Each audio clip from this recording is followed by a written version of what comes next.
Hey everyone that'll see this video anyways. Um,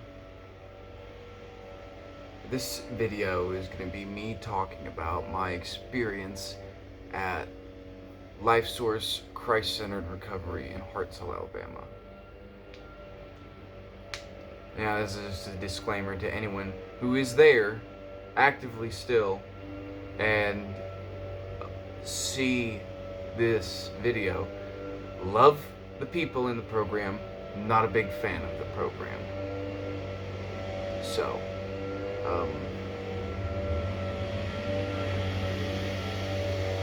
the first thing that I experienced, okay, let's just get this out of the way. I was not there for any hard drugs. I wasn't there for I wasn't court mandated, I wasn't furloughed, EOS, any of that. I wasn't ordered by a judge, anything like that.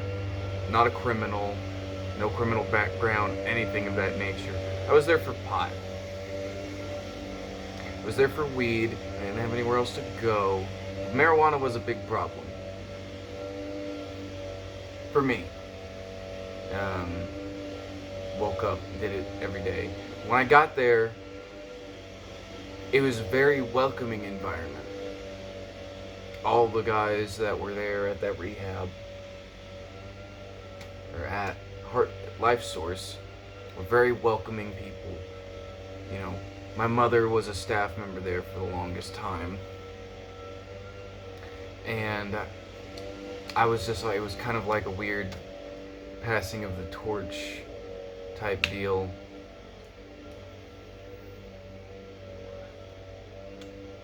But it was nice there. I enjoyed the people. The meetings were good.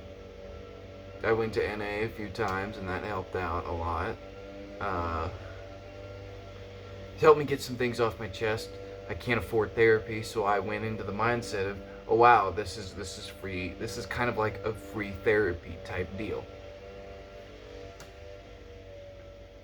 There were incidents where, you know, people getting into debacles, whatever. But all in all, it was peaceful. My first meeting was the night I got there, talking about word of the year. My word of the year was hope. I didn't have a lot of it. Struggling to get back to my wife and try and restore things with her. But that was my word of the year. I felt involved in the meetings. I felt welcomed. The guy there who is in charge of the men's house was a very welcoming individual. Him and I was cool with everybody. I was cool with everybody there. Great with everybody. I have problems with nobody. It helped me get in tune with God as well while I was there. Met a few people. Almost got into a whole ordeal, but quickly had that handled.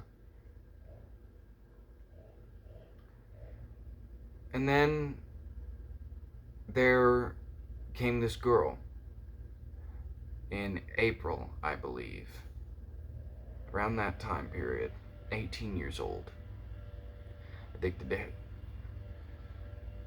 We'll get back to that in a second. A lot of things started happening the longer I was there. I was there for 6 months.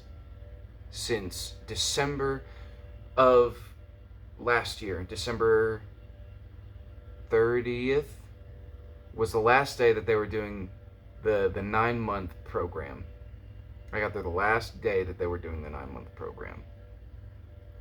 And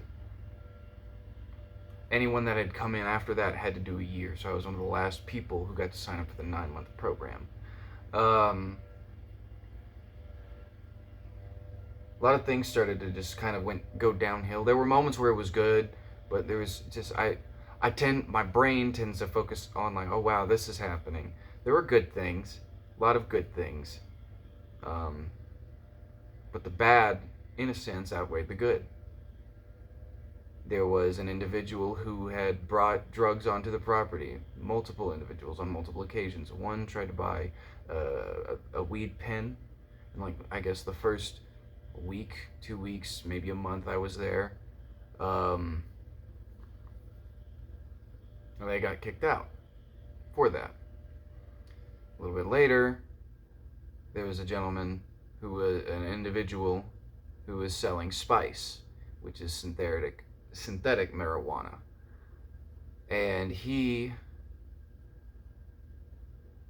went on for about a week, just about, maybe a few days, until finally came out. He got comfortable, told somebody, and they sent him on the way. I met a lot of good people there. that helped me, people in the program that were actively doing the program, that helped me sort of see things that I never really noticed before about people, addict behavior, people who were addicts, and how you could point them out. But I mean, granted, I grew up around addict parents almost all my life. But overall, I felt involved. There were activities that I took part in.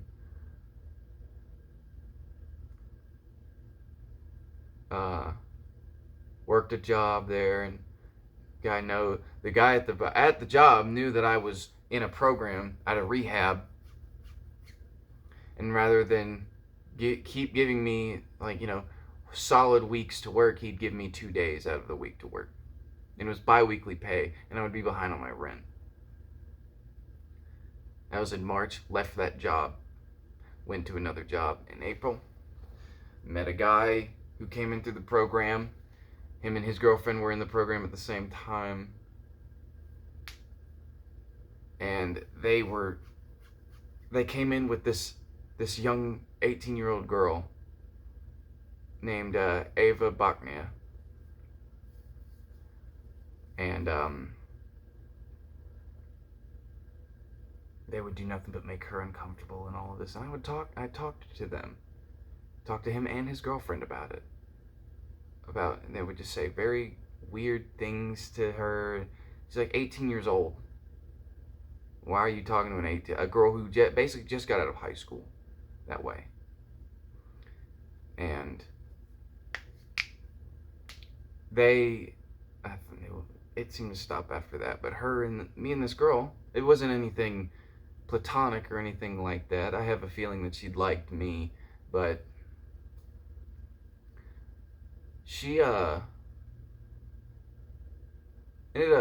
this girl Ava ended up going to work and hit a weed pen.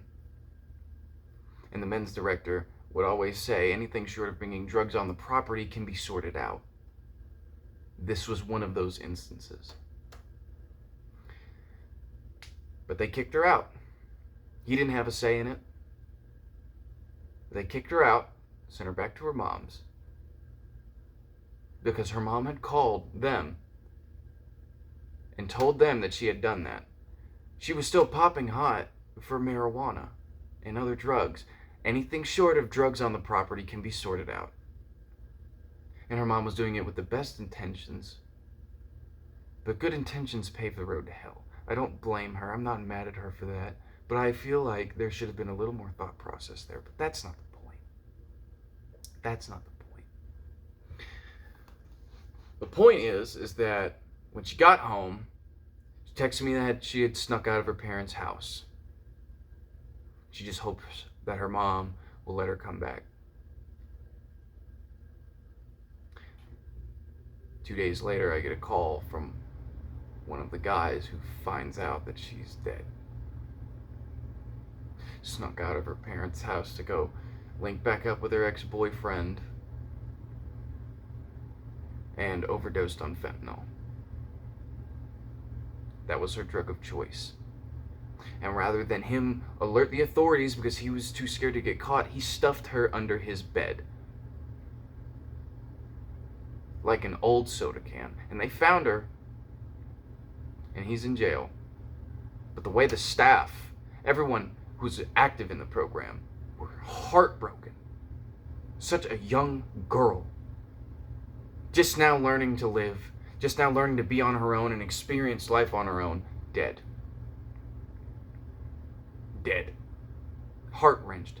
And the staff, not the director of the men's house, but the one staff member, and if you're watching this, you know who you are, and I'm ashamed of you.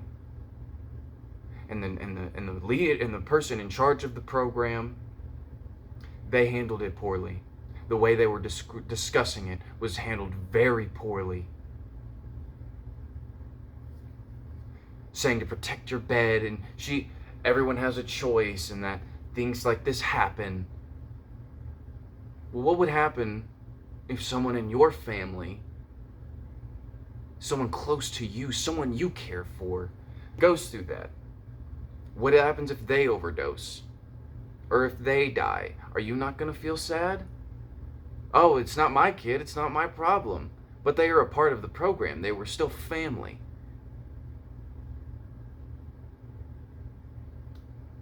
Where's the double standard? Talked about it in a meeting, said how we were going to have a moment of silence for her, but we didn't. Rather than that, she talked about how she's not surprised that things like this happen. Well, we are. We are. Because this was a bright, vibrant soul taken away too early. There were things that we could have done to help her. Things that we could have done for her to help her feel like, hey, this happened. You did this. You hit this weed pen. You are not a bad person for that. But rather than do that, we kick her to the curb. They kicked her to the curb.